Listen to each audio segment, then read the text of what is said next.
Welcome to Let's Talk Cars Radio, your automotive specialist.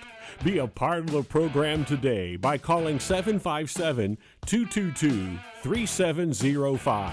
That's 757-222-3705. Email your questions and comments to Dave at letstalkcarsradio.com. Now, here is the host of Let's Talk Cars Radio, Dave Palach. Happy Saturday, America. You are listening to Let's Talk Cars Radio on WKQA Freedom 1110. I am your host, Dave Palach, hanging out with my buddy Rockin' Larry Cobb. And of course, Cameron is doing all of our technical work for us.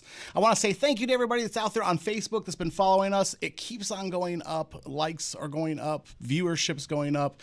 I'm glad that we started doing that. I know a lot of people had requested we start doing a little bit of video feed, so it's been kind of awesome. So if you're not listening on the radio, or if you get to the point where you just want to check it out, go on to our Facebook site, Let's Talk Cars Radio, and you'll find us, like us, comment, click, do it all. So what's going on over there, buddy? Hey, I'm just like sitting here in a daze. I just realized that Christmas is day after tomorrow. It is. Are you done with all your Christmas shopping? I never started. You left it to the wife, didn't you? You left it to the wife? We haven't bought presents for each other, and oh man, I can't remember. Really? Are you her gift? I could be considered that.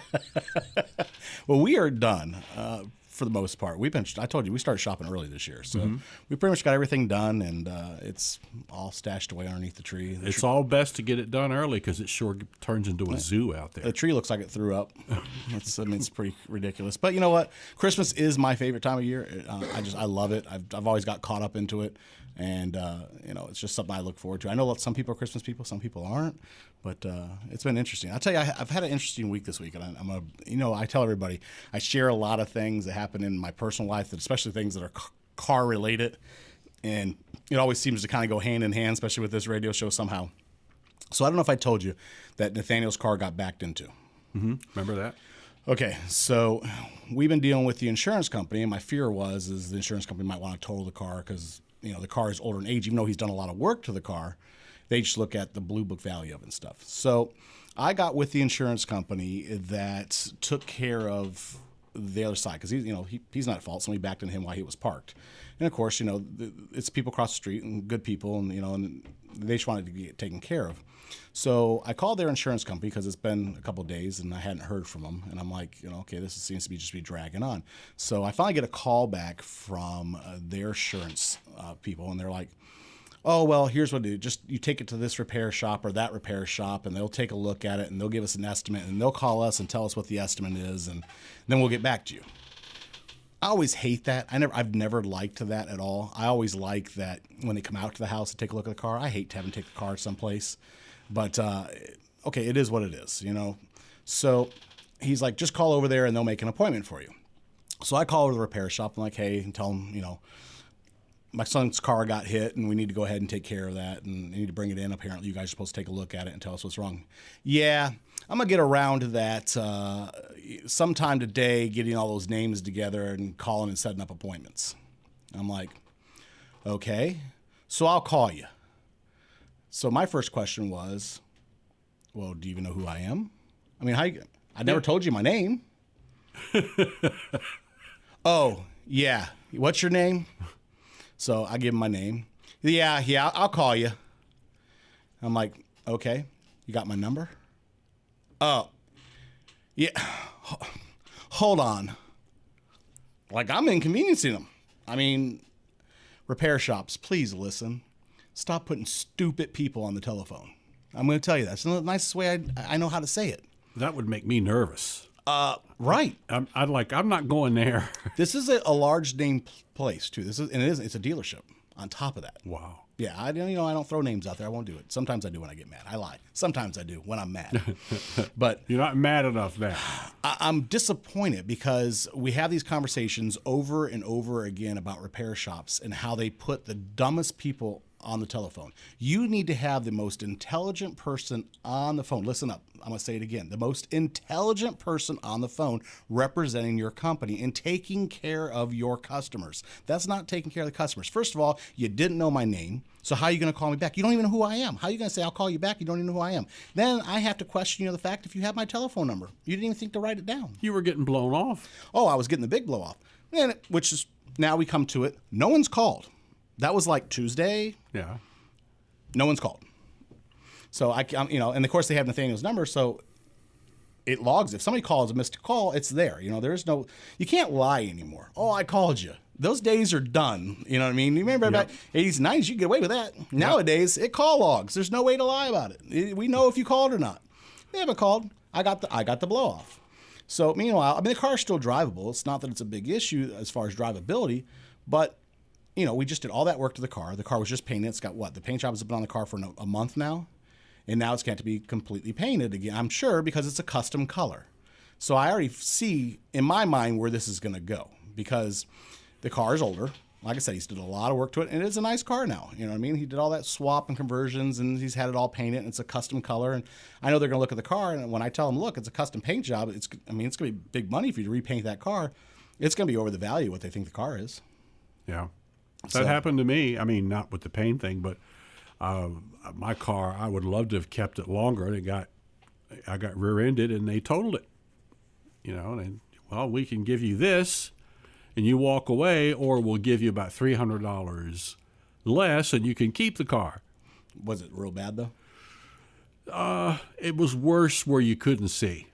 Well, see, if you remember, that happened to us with Nathaniel's car a year ago. Nathaniel's car got hit a year ago, and that's why I know this is going to go in the wrong direction. And they didn't want to do anything other than total the car. And I was like, it's got a smashed fender, a dented hood, and a busted headlight. I mean, why would you total it? Oh, well, for us to fix all that and paint it, it's going to be over the value of the car. I think they determined the car was only worth like $3,600 or something like that at that point in time, is what they determined. Yeah. And I think they're wrong, but, you couldn't go buy it for $3,600 in the condition it was, but that's just, how insurance companies Well, they don't work that way at all. It doesn't matter. So I elected to buy the car back, and we literally put a fender and the hood and the headlight and all that stupid stuff, and the car was just fine. There's nothing wrong with it. So I know I'm going to fight this again because now we're about $4,700 deeper into the car than we were then. Yeah. With all the add-ons to the car. The car, he lowered it. He put the paint job on it. It's got an exhaust system on it. All the different things that have been done to the car since then. There's about another $4,700 in the car. So can you take it somewhere else and have somebody else look at it, or do you have to take it to one of theirs? So I called and left him a message, and of course, I'm sure with the holiday season, that's the reason why the representative of the insurance company hasn't called me back. At least I'm going to give you the benefit of the doubt and say that's probably why you haven't called me back. It's a good excuse, huh? It is. Well, see, I'd already felt him out a little bit because as he was talking, he was trying to talk past me. You know what I mean by that? Yeah. Very fastly. And I explained to him, I was like, am I going to have any issue? We just painted this car with a custom paint job. I was like, and I don't want it to be an issue because I'm sure the paint job is going to be over the value of the car. So I'm waiting. And well, just take it down there and let them take a look, and they'll get back to us. So they're stalling. Yeah, I'm sure. And they're going to come back to you and they're going to say, all right, well, we'll give you a check for $3,600, or you keep the car and we'll give you $3,200. I'll give you $3,600. I'll keep the car and I'll hang another body panel on it and do some more work, just like I did the last time. Yeah. So it's amazing me. I say this to you guys over and over again. So listen, repair shops just seem to have not got with the program lately. The more I have to deal, I'm going to have to come out of retirement. That's what's going to have to be. I'm going to go back in the automotive business, apparently. Because it's horrible. Just why do you put the most incompetent people on the telephone? I don't understand that. You want to have the person who represents you the best on the telephone. You would think. You would think, but they don't. Here's another one I'll give you. So I got some news this week. Are you happy? Yeah. Look, man, look at that. Look. What are you doing with news the day before, 2 days before? Yeah, I know. It's Christmas a shock, isn't it? On Christmas Eve. Talk about not doing the right thing. Subaru is actually under investigation for their fake fuel mileage claim. So they weren't delivering what they promised? Oh, no. No. Is there a big difference? Yeah, apparently there's a significant difference. So, you would think these car companies would learn by now to stop faking things. I mean, he had Dieselgate with Volkswagen, and now you have fuel mileage with Subaru. I mean, every time you turn around, it's something else. It's I thought it would end with Pontiac and the ignition problem. You know what I mean? As big of a thing that was with the ignition problem and you know, people getting in crashes, as they said, and dying and stuff because of the faulty ignitions, you would think that would have woke all these car companies up to go, any skeletons they had in their closet, they would have been like out there digging holes trying to bury the skeletons instead of hiding them in the closet. No. They did the, not me, won't happen to me. I don't know. The thought of all that, you know, maybe they've got legal counsel advising them, don't say this, don't do that. You know, I believe that could probably be true. I wouldn't be surprised at all that that's true, because you know how they get, the legal counsel tells them bad advice and hopes that it works out the best. Or sometimes I think legal counsel looks at the best way, what is going to be the less tragic way by handling it. Well, if we did this could be really bad, but if we handle it this way, it'll still be bad, but maybe not nearly as bad. For them. Right. So I think they weigh all that in the options. So yeah, kind of interesting seeing how Subaru comes out of that and stuff like that. But I thought it was interesting as I was reading. I was like, God, another one? I mean, you had the airbags, the ignition, the fuel miles, the Dieselgate. It's been an interesting year. It really has. And that Dieselgate's not over yet, is it?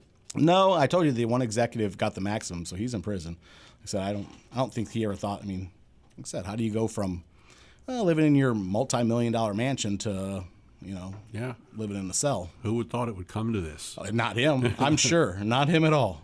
So, hey, Range Rover, this is pretty cool. So go check this out, guys. Get on the web when you have some time and go check out Range Rover's world's largest speed bump commercial. It's actually pretty cool.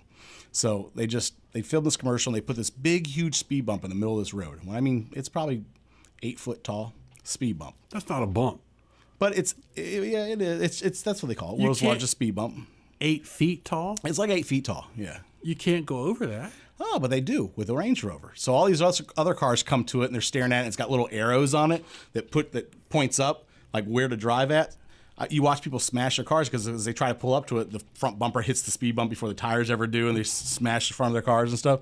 And then out of nowhere, the Range Rover comes and just drives up and over it at an angle and comes down the other side and keeps on going about its business. And that's what the commercial is. So it was clever. Yeah. Show how much better they are than anything else. Yeah, it was different, I guess. Yeah. I mean, I don't know. People keep on trying to come up with crafty car commercials. And it's that time of year, you know, we didn't see this. You remember last year this time they had some real crafty ones. And usually during the Super Bowl you get the real crafty, like the barking dogs. Remember the dogs that drove and all that kind of stuff? I do. And stuff. So, but usually during Christmas they get a couple crafty ones that car sales are down though. I mean, so maybe they're just not spending the money on commercials anymore.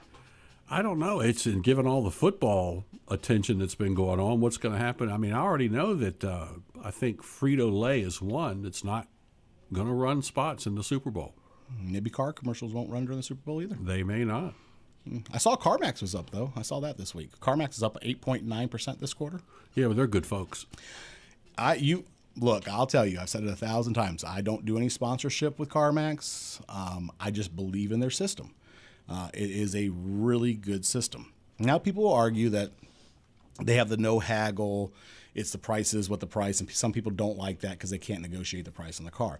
But if you've ever gone to a CarMax and had the opportunity like I had to see exactly what they do to their cars before they put them out for sale, it's pretty incredible. It really is. I mean, it is a good program. That's why I like them. I mean, they go through the car tooth and nail, and if it gets to the point, and they have this sheet, and they go through everything, they check all these boxes, and the car goes from a station to station, being everything checked out before it goes out for sale. And at any point in time, they do a complete report on it. They kind of do their cost analysis of safety and money and all that kind of stuff to put the car out there to make a good car for the customer to buy. And if it doesn't fill all the boxes, then they're done. They're just like, they push it off, it goes to auction, they sell it off because they'd rather get rid of the car than sell somebody a piece of junk. They should give it a little snappy little name like no dud policy. Yeah.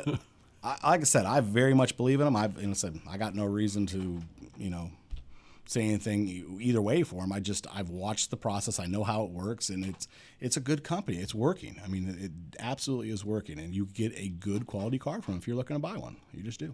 So, yeah. Hey, you know what time it is already? Time flies when you're having fun. It is commercial break already. We're going to take a quick commercial break. When we come back, got a reader's letter. We'll talk to you soon. You're listening to Let's Talk Cars Radio with Dave Palach here on Freedom 1110 WKQA. 'Tis the season to have some coffee from Norfolk Coffee and Tea. Norfolk Coffee and Tea has a large selection of specialty coffee and loose tea. Choose flavored coffees like extreme chocolate, fruit infusions, almond joy, and so many others. Specialty teas include cranberry black tea, Euro blueberry green, and Earl Grey, just to name a few. Coffee and tea make excellent Christmas gifts, and the coffee and tea drinkers on your list will thank you. Norfolk Coffee and Tea, where beans are roasted and ground every day of the week. You'll also find great gift ideas with their insulated tumblers, mugs, and other coffee accessories. Come by and say Merry Christmas at Norfolk Coffee and Tea, beans in the gene since 1918. Find them at 212 East 18th Street and their newest location in the Norfolk Waterside District, and online at norfolkcoffeeandtea.com. Your vehicle has let you down and you need to get it moved pronto. Who do you call? Quality Towing and Recovery in Portsmouth. Whether it's a breakdown or auto accident, Quality Towing and Recovery will be there quickly to solve your problem and with courteous service and reasonable rates. When you're stuck, don't worry about it. Call Quality Towing and Recovery in Portsmouth, 237-5050. That's Quality Towing and Recovery, 237-5050.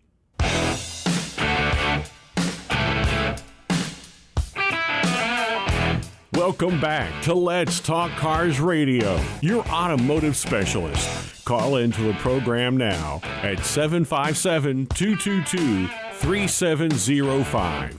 Now, here is Dave Palach. Welcome back, America. You're listening to Let's Talk Cars Radio on WKQA Freedom 1110. I am your host, and we are just kind of hanging out, talking about the car news and all the crazy stuff right before Christmas. Hey, so if you were with us right before the commercial break, I got a reader letter, so I want to jump right into it. Here we go. Dear Dave, I have heard you talk about parking and the issues with your truck. I just bought a new Dodge 4-door full bed truck.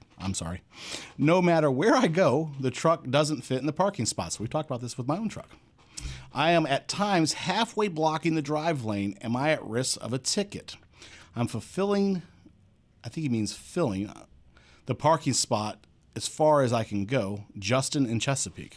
So we talked about this before with my truck. You just can't find a place to park my truck. It's the length of my truck. I stick out everywhere. It doesn't matter if I pull in forward or I back in. I'm usually sticking out in the drive lane as well. Why would they make it that way? They're making parking spots just smaller. They just are. The parking spots are smaller than they used to be. There's certain places I go to in town, my truck fits perfectly. It from tail to nose, it's inside the lines. There's other places I go to that the white lines stop at about the back of my front tires when I back in. So from the full tire forward all the way to the bumper is sticking out into the drive lane with me backed up as far as I can go. So I always find that very, very interesting. So I went ahead and I reached out to our local law enforcement and asked them, are you at fault? Are you in trouble? What ends up happening when you pull in a parking spot? And basically there is no really repercussions. As long as you're in the parking spot, you're in the parking spot. There's nothing anybody can really do to you. Because you're not misparked, but essentially you kind of are. So I was at the mall the other day with my truck. When I pulled in, my truck was sitting quite a way out, and I was backed up all the way up to the sign. Oh, let me grab that. So it's one of those things that you just kind of have to ask, are they going to make parking spots bigger because the vehicles are becoming bigger? Or, you know what I mean? I always wonder what the issue is when it comes to that. The police don't seem to care. I kind of checked with them just to see. I'm like, look, now one of the things they did mention was, you're more likely to get hit. And then I was like, okay, well, if somebody hits me, would they be at fault? Not me. I'm all the way in the parking spot. I can't help that my vehicle hangs out. Take you a spare can of paint and extend the lines every time you go somewhere. Spray the line. A little stencil. And Yeah. That might work. You can do it. So I got a caller. Hey, Glenn, what's going on, buddy? Hey, man. Listen to you on the radio. I wish you a happy Merry Christmas. Awesome, buddy. I appreciate it. What have you been up to? Anything good? Just working, like always. You can't blame that. Well, I very much appreciate that you're checking out the show, and thank you for the Christmas wishes. I hope everything's good with your family. We're doing great. I hope you are too. All right, buddy. Well, we'll talk to you soon. Thanks for calling in. All right, brother. Have a good night. You too. Bye-bye. So, Glenn, you've never met him. I know who he is. But that's awesome, man. Calling in, giving a little Christmas shout out. That's pretty cool. So, yeah, as far as the truck and everything goes, man, you know what I mean? It's just, I don't know the solution for it. You know, Cameron is over there chomping the bit. But so the other day he was at the mall. And he made his own parking spot, which he's seen me do many times. I make my own parking spot a lot with my truck. I really do. And how do you do that? Okay, so there's a couple places that I go to that have openings that my truck fits in, like sidewalks on the side of the building. There's one place I go to, I won't mention where it is, that has a flower bed that used to be trees and flowers in it, and the trees and flowers aren't in that flower bed anymore. So I just hop my truck up and park it in the flower bed because it just gives me a place I know my truck's not blocking anybody. I know. But what else am I going to do? There's no place to park the truck. I don't want to be in anybody's way, so you have to invent your own parking spot. He's laughing because he was at the mall the other day. He just drove up on the sidewalk and parked it by the front door. With security watching him. With security watching me, and they're like, sure, you can't park there. Where else would you like me to park? I'm parking in these parking spots. I parked in 4 different parking spots. And my truck was in the driveway, and people were honking at me. So, I'm like, where else do you want me to park? So, yeah, so he parked. He sent me a message. He borrowed my truck to do some Christmas shopping. He sends me a message, and he's like, hey, I can't find a place to put this truck. Nothing fits. So then he comes back home from Christmas shopping. He's like, I found a parking spot, and he sends me a picture. It is on the sidewalk by the front door. I mean, at the mall. I mean, by the front. I mean, he drove across some concrete for a little ways to get to the front door and just left it parked there. At least you didn't have to walk far. He said security watched him. Security just watched him do it, and he walked inside. I mean, so I don't know. I don't know what the solution is, Justin, but I am with you. I have the same problem with my truck because I'm probably about the same length as he is. And it is, yeah. Your truck hangs out into the drive lanes. There's nothing you can do. In the parking, like I said, there's certain places I go to, fits perfectly, not a problem. But a lot of these new shopping centers they're building does not fit. Does it fit out here in this parking lot? It does. Your parking spots are a little bit longer. It does. Now I notice it depends on where I park here at the office. Certain parking spots, my tail hangs out into your guys' drive lane. But if you come to the other side, and I park on the other side. So at least there's some way to accommodate you. Yeah, someone's looking out for me. So hey, now may be the time to buy a car. They say, even with sales slumping, they are looking to make deals. So the incentives are going rampant right this second with car sales. They got a lot of incentives because, look. I know that I'm going to get hate mail, but I'm just going to put it out there because every time I have this topic, we get hate mail about it. Stop lying. I have so many friends in the car business like, oh, man, sales are going great. No, they're not. No, they're not. Stop lying to me. I know they're not. Maybe at certain car dealerships, they're doing a little bit better than others, but on a national average, car sales are way down. That's the reason why all the incentives are up. So if you're looking to buy a car, it's not too late. You still got a day and a half or so to probably go out there and buy a car for somebody as a Christmas gift. Hint, hint. Just saying. SRT8 underneath the tree look great. No, probably not happening, is it? I don't think so. It was worth the shot. I try every year. I try. You don't get if you don't try. Yeah, right, exactly. So here's one. This one is. We talk about this, and it seems like, and I'll tell you guys, I say this all the time. Every time that we talk about something on this radio show, like a year later or so, it becomes like reality. Would you agree upon that? Yes, indeed. It really does. Even some of the far-fetched stuff that's out there, the technology, before you know it, it's just a conversation, and then it becomes reality. I don't know how it does. It blows me away every time that happens. Well, here we go again, and you'll remember. Uh-oh. Okay?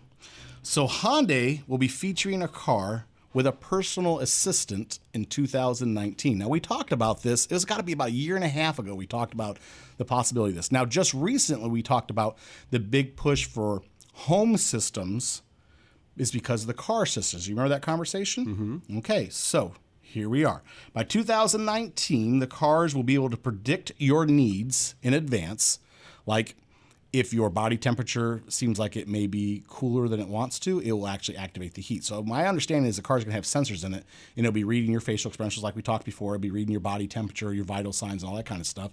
And if it thinks that you're chilled, it will actually turn on the heat in the car automatically without you telling it to do it. It'll also turn on the AC if it feels like you're hot automatically. It will set appointments for you, make suggestions, and keep conversation too. So there's a lot of different things these cars are now going to be able to do. Chit chat with your car. So it is basically a personal assistant in a car. And Hyundai has one of the first ones that looks like it's going to be out there by 2019. And I don't know if it's going to have every one of those features because this is the technology we talked about a while ago of all the different things. But they have definitely said that it'll be able to predict your needs ahead of time. It 100% will be able to control home devices from inside the car as you're driving. Like if you left something on or anything else like that, it'll take care of it for you, make sure it's turned off. That would work for me. I can never remember if I put the garage door down. Now, it's funny because these were conversations that Larry and I and stuff we had. It's got to be 2 years ago or better about this technology when it was just an idea, and now here we are. And we laughed at it. And we did, and we were laughing about it, and now it's what it is. So it's like the Jetsons all over again, man. I swear, I can't help but compare it to the Jetsons because everything the Jetsons had, we now have. It seems that way. It is. It really is. So when the flying pods start, then you know it's over. Well, hey, Hyperloop's back in the news. We'll get to the whole tube transport just like the Jetsons did because Hyperloop is back in the news this week. So I thought I'd share that with you. Here's another one that you're going to love. Maybe these people were planning on sending smoke signals. You probably don't know where I'm going with this, do you? I have no idea. An 80-year-old couple was arrested after being pulled over on their way to Boston and Vermont for failing to signal. Seems harmless, right? Yeah. After being pulled over and spent a little time talking with the officer smelled something funny in the car. Weed. After a little discovery, they found 60 pounds of marijuana wrapped like Christmas gifts in these 80-year-old's car. They were mules. No, they were taking it as Christmas presents to their family members. They live in California, on the West Coast where things are a little bit more legal. And they were transporting it to their family members in Boston, Vermont to give as Christmas gifts. They confiscated. Oh, I'm sure. No, they just sent them on their way. Be on your way. Now, one of the things that's funny in the story is the biggest concern is the transporting of without taxes. It's the bigger concern as far as the charges against them than anything else. That tells you how society's changing. So they did get arrested. They arrested the husband. They let the female go because of medical reasons, is what they said. But one of the things was the charges are more focused on the transportation without proper taxes more than it actually is possession of a narcotic. You didn't get a permit for that. Kind of, and I think that's what it's going to come down to. I think this is really what it's going to come down to. It's not going to be so much of the possession kind of thing anymore. It's going to be more of transporting it without right taxes and permits and all. I have a feeling that's what it's going to come down to between state to state. No jail, but it's going to cost you. Right.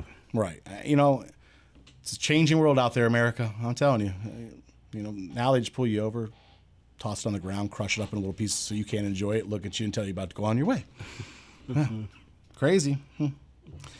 You got to laugh. You can't do anything but laugh about some of these stories because what else can you do? So here's one that's not so funny. If you are a Dodge owner, pay attention. Dodge is actually recalling, it looks like 1.5 million trucks, anywhere from their 2500 series, 3500 series, 45 and up, varying years from 2010 to 2017, depends on the models, for the interlock not working. So the vehicle can shift in between gears without actually an interlock. Well, we just had that conversation like a couple weeks ago on another vehicle about the interlock. Did you say 1 million trucks? 1.5 million trucks. That's a lot of mess up. So if you are a Dodge owner, as you've heard me say, do not take recalls lightly.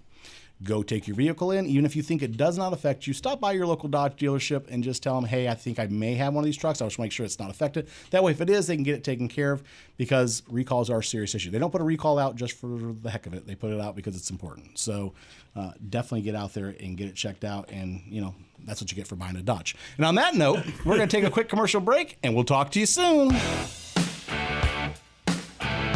You're listening to Let's Talk Cars Radio with Dave Palach here on Freedom 1110 WKQA.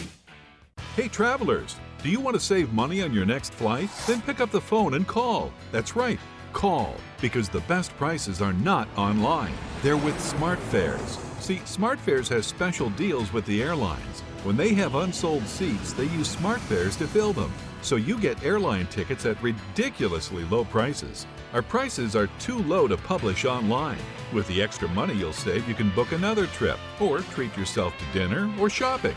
So stop searching all of those travel sites to find the lowest price on your next flight. Let one of our SmartFares expert travel agents find ridiculously low prices for you. Call SmartFares today and get the best price on your next flight. Guaranteed. Also, save up to 50% off business and first-class tickets. 800-296-1432. 800-296-1432. 800-296-1432. That's 800-296-1432. Your vehicle has let you down and you need to get it moved pronto. Who do you call? Quality Towing and Recovery in Portsmouth.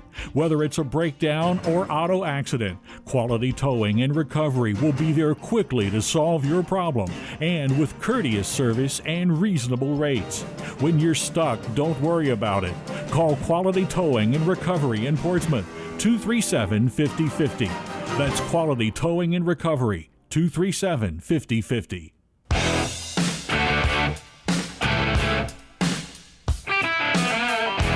Welcome back to Let's Talk Cars Radio, your automotive specialist. Call into the program now at 757-222-3705.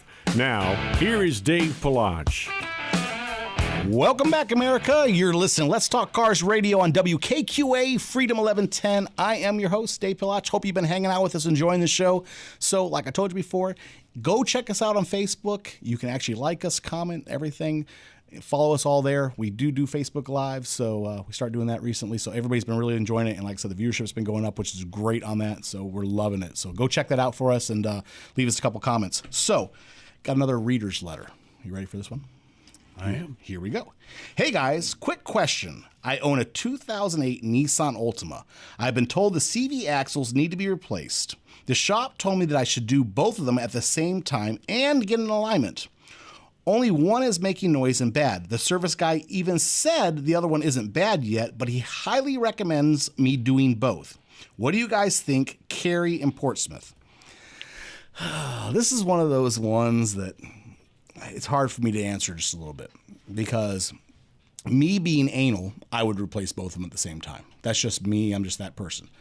But there's no reason, Carrie, to replace both of them, other than the fact of just peace of mind to know that they both have the same age and the same amount of wear on them for the most part. But you could have easily had a failure just in one of them. And the other one, you may get another 100,000 miles out of. Who knows? You know what I mean? So if money is the factor in watching the cost and everything, just replace the one that's broken and don't replace the other one. That would be my suggestion. And if the other one goes out, okay, well, then you're wrong. And then you spend the money, but that might be months down the road. I don't know. It could be 2 days down the road. You should never know, but why spend the money right this second if it's performing and doing it? So if the guy's told you that it's not bad yet, then there's no reason to spend the money if you don't want to. I'm a little different bird of another color or feather or whatever they say, and I replace a lot of things in unison. You always buy 2 tires, you never buy one. That's just a give me. There's no way to skimp on that. You always do all the brakes.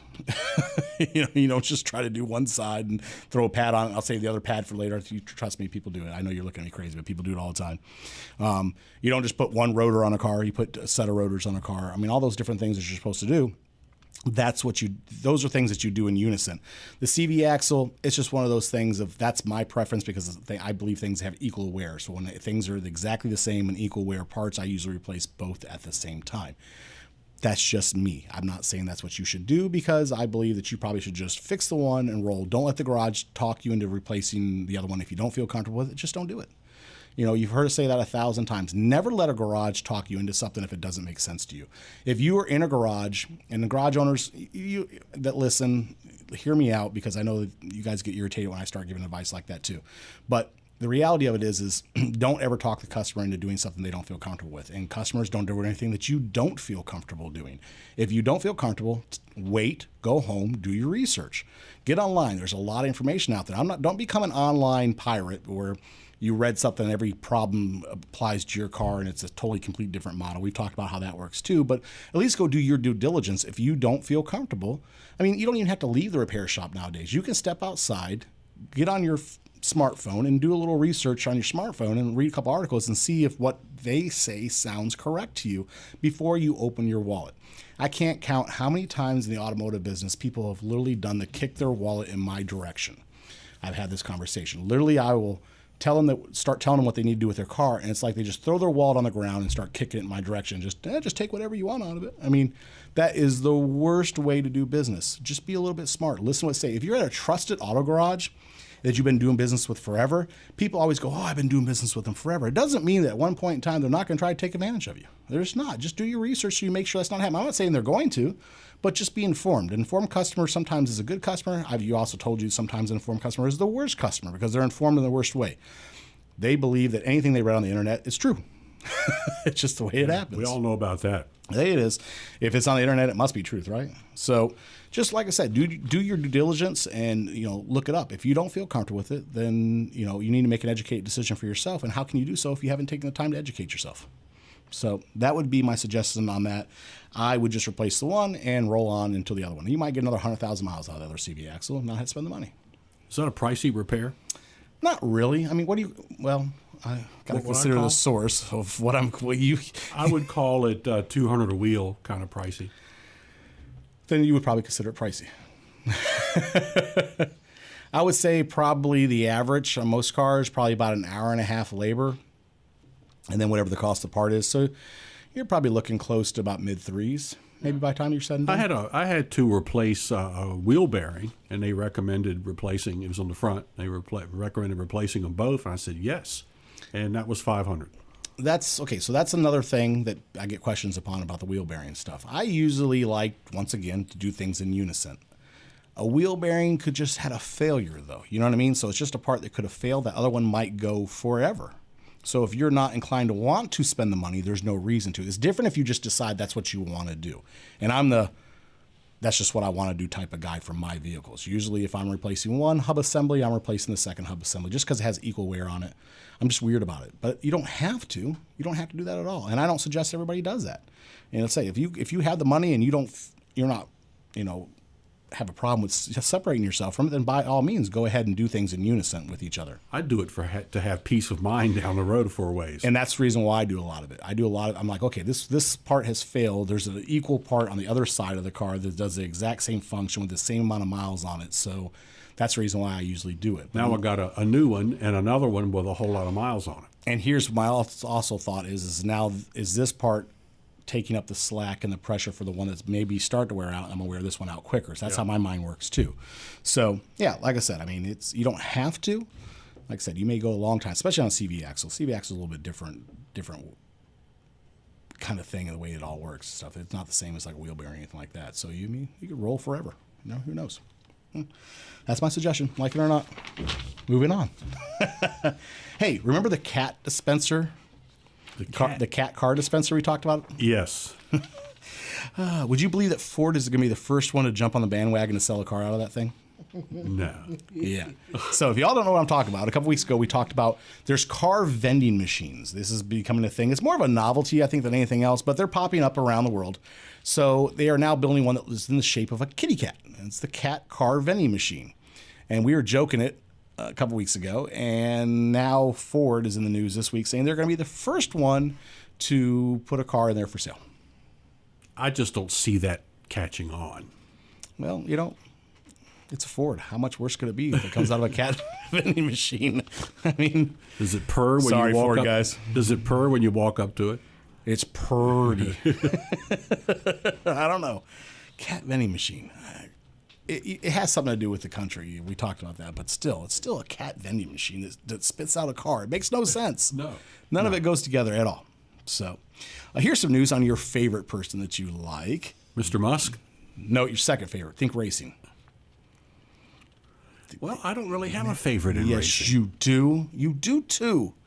I'm going to get you forgetful pills. I swear. You're not talking about Danica. I am talking about Danica. Well, I just like her because she's pretty. Let's just get right to it. I like her because she's pretty. That's right. I like her because she's attractive. Well, she's underneath a little cloud, actually, at this point in time. So if you remember, Danica announced that she was retiring from NASCAR racing, except she was going to run the Indy 500 and the Daytona 500 next year. Well, now there's speculation that was just a publicity scam just to bring attention to NASCAR and sell more tickets for those two events, for NASCAR and for the Indy 500, because she doesn't have a ride. And no one's said that they're going to put her in her car yet. No sponsor? No sponsor for either one of those races, but they think they did it for ticket sales more than anything else because people would have rushed out real quick to try to make sure they had those tickets. Yeah. So It could be. now they're not confirming that that's the case, and I like Danica, so I don't have anything bad to say. And she doesn't seem like that type of person. But as everybody says, it's out there, so we'll see what happens. If she gets a ride, well, then everybody was wrong. If she doesn't get a ride, well, then there's speculation that that's what it was for. Well, when we were picking winners of races, I quit picking her because she never won one. Well, here's the thing. So, and everybody wonders what ended up happening with the final numbers and stuff like that. There was final numbers on the race, but it got to the point where there was such a lead that there was no way for anybody to catch up. So that's just the way it ended. It was over. It was over before it ever started. And I had got such a huge lead on everybody for a while that was playing here in the office that there was just no catch up. So that's just. Of course, you had the lead. Yes, I did. I did very well this year. I did very, very well. And then it went tragically wrong, so we went ahead and just shut it down. So that's what happened with that, just so you guys know. So everybody's like, "Oh, what happened?" Yeah, we had quite a few people playing. It was a really good system, and I went ahead and put out the finals to everybody. But it was such huge leads that I don't know. Maybe we have to revamp the system for next year because I picked some really good winners out front and got way ahead of everybody in the beginning. So, hey, do you remember the story about the guy in Michigan who had the huge car collection and the town was making him sell 20 cars a month because he had too many cars? Yeah. He had those. They'd been in the garage forever, hadn't they? Yeah, he had in garages, buildings, outbuildings, had them all over parked. He bought these fields and parked them, and then the city just said it was a nuisance. And he had to sell 20 cars a month, and it was just. And the guy's like in his late 70s, you know what I mean? It's like they're just harassing him nonstop. Well, he's back in the news this week. He has actually had to start scrapping the cars because he can't get 20 moved a month. I mean, selling 20 cars a month is quite a bit. Indeed. And I take it these are not in the most pristine condition. They're not. The guy's been collecting forever. If you guys want to check it out, go check the story out online. It's pretty easy to find. He's just got tons and tons of cars. And some things aren't, in our mind or other people, may not be worth anything keeping. But he's just a collector. He likes cars. He's been collecting them forever, and he's got hundreds and hundreds of cars. So the city gave him a mandate, and he went to court, and they said, you must sell 20 cars a month, no ifs, ands, or buts, or we'll just come take them from you. That's what I would. Hey, come get them. But here's the thing: it's worth money, regardless if it's scrapped or someone buys it. That may be that guy's retirement fund. If you really think about it, let's just say if he's got hundreds and hundreds of cars and you got $500 a car, or maybe if he gets scrapped, what's scrap weight worth? Maybe $200-300 a car nowadays. That's still a lot of money. Yeah, if he's got that many cars, he does. So. He is now having to scrap cars because he can't get them sold. And they come in and stop in to make sure, and they take count every month to make sure he's moving 20 cars a month. I mean, that's how bad they've gotten. I mean, well, how horrible. Leave the man alone. That's bureaucracy. That's all that is. It is. And I posted some of the pictures and stuff when this story first hit. This guy lives in the middle of nowhere. It's not like he lives in a neighborhood. He lives in the middle of nowhere. I mean, it's just on a dirt road in the middle of nowhere, and they're giving him a hard time. He's just getting picked on. Yeah, that's how I feel about it. I mean, just leave the guy alone. I mean, literally, leave the guy alone. Go ahead. How much you want to bet they want to extend the city? There has to be a reason for it. There has to be a reason. They want to extend the city, and his cars are in the way. You know what? Why not just say so? Well, here's the thing. So I did a little research after we broadcast this story a while back. And he's not the only person on the road. There's other people who have built houses, but it looks like people are starting to build nice houses out that way. And so I think that has something to do with it. And as people start to buy land and build nice big houses, they don't want junk around them. And as far as they're concerned, it's just junk. So he even got smart. So here's something he did. So he got smart. And apparently he has 2 different lots he owns out there, pieces of property. One is in one township, and even though the other one's just across the street, it falls into the other township. So he just started moving cars from one lot to the other one because he's only been cited from the one township to move the cars. So he moved to the other lot. So then they told me that now he's getting problems from that township for the cars. And I said, you know what ended up happening? One town called the other town and ratted them out. And that's how it happened because no one would have been out there looking around. Absolutely. So I don't know, man. Sometimes people just get involved and need to mind their own business. We're going to mind ours because we're going to take a quick commercial break. We'll talk to you soon. You're listening to Let's Talk Cars Radio with Dave Palach here on Freedom 1110 WKQA. It has been said that everyone has a book in them. But do you have the time or the ability to write your book? Maybe you picked up some skills or had a life experience that you want to pass on in the form of a book to help others. Maybe you want to leave an autobiography for your family. Or maybe you've built a successful business and you want to share your story. At Dorrance Publishing Company, we have professional writers who can help turn your book idea into a finished manuscript quickly and affordably. A Dorrance ghostwriter can provide as much or as little help as you need to complete your book. You'll work directly with your ghostwriter to finish your book faster than you ever could on your own. It's easy to become a published author. Call Dorrance now to learn more. 800-485-4807. 800-485-4807. 800-485-4807. Call right now. That number again is 800-485-4807. Your vehicle has let you down and you need to get it moved pronto. Who do you call? Quality Towing and Recovery in Portsmouth. Whether it's a breakdown or auto accident, Quality Towing and Recovery will be there quickly to solve your problem and with courteous service and reasonable rates. When you're stuck, don't worry about it. Call Quality Towing and Recovery in Portsmouth, 237-5050.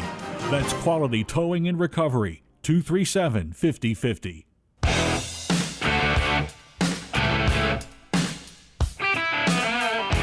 Welcome back to Let's Talk Cars Radio, your automotive specialist. Call into the program now at 757-222-3705. Now, here is Dave Palach. Welcome back, America. You're listening to Let's Talk Cars Radio on WKQA Freedom 1110. I am your host, Dave Palach, and hope you guys are joining us, checking us out on Facebook. Do not forget to go to our Facebook site, like us, check us, comment, do it all. You know, all the goody stuff. So, hey, here's something interesting for you. Adolf Hitler's car is going on auction. I figured that would be in a museum if it was anywhere. That's what I thought. But it's going up for auction. His 1939 Mercedes, which was considered his parade car, is actually going up for auction. They're going to sell it. Yes. I just can't imagine that it's not in a museum. I figure it'll probably end up in somebody's private collection. We'll probably never see it again. Probably so. I thought that was weird too when I saw it. So here's something that's out there that I never really thought about that I was reading about this week. Exhaust noise. Okay, so cars all have a distinct noise to their exhaust. You would agree upon that? I would. Okay. Well, it looks like they're actually going a little bit further, and they're trying to develop sound so they can actually tune the sound of the exhaust. Okay. So what they do is they're looking into canceling out negative noise and promoting positive noise from the exhaust so you can actually tune it. And the way that they're doing that, and it looks like Borla is one of the biggest ones that's behind this, is just the same way an organ works. Long pipe, air being blown through long pipes. The longer the pipe, the different the noise. They're putting chambers and pipes inside the exhaust so they can actually change the exhaust notes inside the exhaust. That's pretty cool, though. Yeah, then they'll go to multiple pipes and you can play songs. Well, basically it's all encapsulated inside the exhaust, but there's different lengths of pipe located inside the exhaust, which will actually change the pitch and the sound of the exhaust, what they're doing is they're doing it and running the sound through computers and identifying a negative reverberation of noise versus a positive reverberation of noise, and so they can use one pipe to cancel out the negative and make a positive. All right, I get that. So it actually comes out, this exhaust, basically the idea is to make the exhaust have harmony when it comes out the exhaust pipe. It's a pretty cool idea. The question I've got to ask on that is why? I would say that the reason why is because people truly like their exhaust. I mean, Nathaniel spent a bunch of money on his exhaust for it to make a certain noise. I mean, and so people will spend the money for that exhaust. I mean, if you could have a Kia or a Hyundai and it sounded like an F1 race car, you would, and because that's a noise that you like, you would do it. I knew a guy that did that, lived next door to me, and every morning at 5 o'clock he woke up because when he started his car, it was that loud. Okay, so Nathaniel's isn't that loud, but every morning Nathaniel starts his car to warm it up before he goes to school, and he has that racing exhaust on his car, and I'm sure my neighbors just love it. I'm sorry. Because I can hear it inside the house as it sits out in the driveway. It has a rumble to it. As it sits out in the driveway, it has just a slight rumble to it, and I can hear it. So, yeah. Hey, Jeep Wrangler fans, just so you know, the Scrambler may not just be a rumor. It may be an actual thing. So it's been spotted out on the streets, and people have taken some pictures of it. So the only thing about it is I think it is ugly as sin. It is just an ugly vehicle. I don't like it at all. It's basically a Jeep Wrangler 4-door with a pickup bed on the back of it, and it looks stupid. And I didn't like them when they were out there before, so if you're a Jeep guy, you might be excited by it, but I'm totally and completely not. So, hey, as I was telling you guys at the top of the show, Hyperloop is back in the news. I got grabbed it. So, if you guys don't know what Hyperloop is, that is basically your tube transportation system, and they have actually hit a new milestone at 240 miles an hour. So that is the new top speed for Hyperloop in the test chambers right this second. And I'm sure it'll get faster. Well, they say 700 miles an hour is the goal. So they're at 240 now. That would make a big dent. 240 makes a big dent. It does. Hey, so it looks like we got somebody on the phone. Old man Fred in Carrollton. What's going on, buddy? How you doing? Yeah, I heard y'all talking about the totaling of the cars, and a couple of years ago, I still had a Kia. I bought it new, 03. And it got totaled. They just hit the door on it and broke open the bag, the airbag, and it went over the total by $100. And so I was a little upset about that. I told the guy, I said, man, they really wanted to total the car. Drives perfect, it's in good shape. But they totaled it. The thing is, once they do, and I bought it back. I bought it back and put the door on it and fixed the car, and it's in good shape. But the thing I found out is they now have it as a junkyard car on the title. It has a salvage title on it now. Now there is salvage. That was the word. It's salvage. Yeah, there is ways to get around that. Actually, if you look it up in certain areas, and I don't know what areas it applies to, but if you actually look on the computer, you can actually have an inspector come out and take a look at the car and show that it's had quality repairs done to it, and determine that the fact that it was just a door that had to be replaced, that the car actually wasn't salvaged, and you get the titles changed over in certain areas back to a regular title after it's had an inspection. I appreciate that. I'll try that. One more thing on that, and that is the fellow that my wife was driving, ran into the car, and his insurance provided us, while they were fixing a car, a rental car. All right, a lot of people don't know this, as soon as they determine that the car is totaled, they come out and take the rental car away. They sure do. Don't know. Yeah, they should just figure that thing out. Yeah, they also, if they give you 7 days rental car and it takes 2 weeks for the repair to be done, you're on the hook for the other days after 7. Oh, God, we learn things all the time, don't we? We sure do. Hey, well, look, I want to wish y'all a Merry Christmas and all the listeners, okay? Yes, sir. You have yourself a Merry Christmas. Thanks for the call. Okay, my man. Catch you. All right, buddy. So, yeah, that's one of those things you just never know. And I've talked to people many, many times over and over again where it has been a issue of getting involved with the insurance company, and then you have a salvage title and stuff. But there is in certain areas ways where you can actually come out and have an inspection done on a car. They can redeem the car. That's something I'd never heard of. So if you have a salvage on your title, what does that mean? What does that do to you? It does. People will try. If you ever try to sell the car, it's a little bit harder to sell the car because some people don't want to deal with a salvage vehicle. But the thing about it is they put salvage on a lot of vehicles nowadays over and over and over again, and it's not. It's for something silly. It's just because they believe the expense was more expensive to fix the car than what the car's worth, not because it was actually so badly damaged that it couldn't be repaired. That's the difference, and so there's a thin line between salvage and non-salvage. I hate the fact that they do that. I've always cringed to do that. I never knew about it.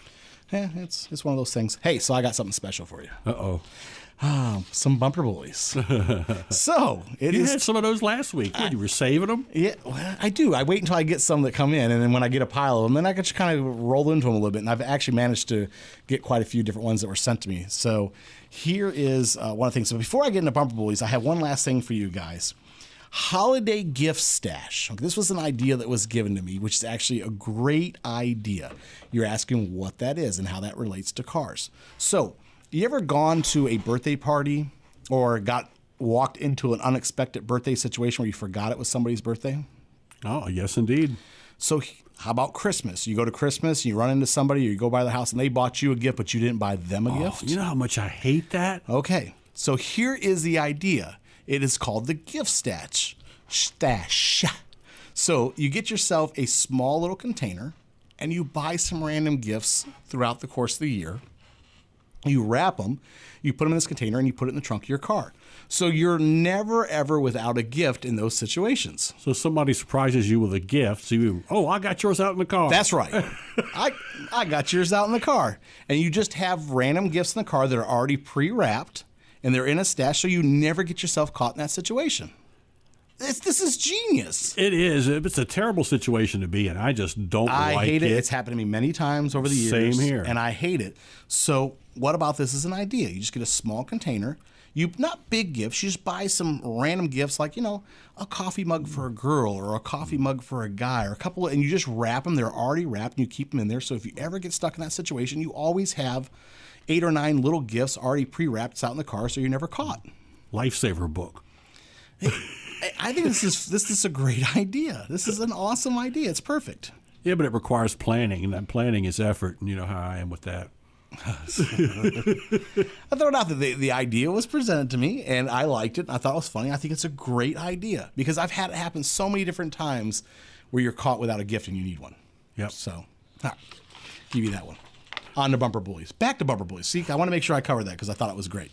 So if you guys don't know what Bumper Bullies is, and it's the first time ever tuning into the show, Bumper Bullies is bumper stickers that people see on cars that send them into us. I hang on to them until I get a stash of them that I think are funny. And then I weed through the ones that I know I can't read on the air because we talk about that. I get tons of the ones we just can't read because they're just not appropriate for the radio or Facebook. Yes. Save those for the T-shirt. Yeah, right, exactly. So when I get them, I go ahead and read them. So here we go. You ready for your first one? I am. 2 wrongs don't make a right.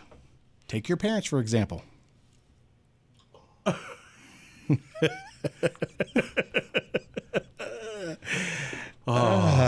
You had to think about that. Yeah, that one's a thinker, but it's a good one. I like that one. All right.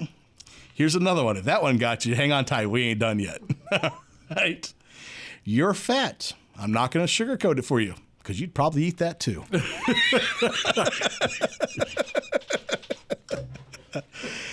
I told you I had some good ones. Wow. Of course I talk like an idiot. How else would you understand me? Oh, you still with me there? Hold on. Don't honk while I'm texting. It makes me forget what I was going to say. I like that one. You had me at, let's make it look like an accident. That was a pretty good one. That one goes back at, what is that? What was that movie? You had me at hello? Yeah. Yeah, with Tom Cruise. That's what it is. I love sarcasm. It's like punching people in the face with words. And that's true. Mm-hmm. Here's another one. Dear Karma, I have a list of people you seem to have forgotten. Oh, this one. Yeah, this one's good. I got expelled on pajama day.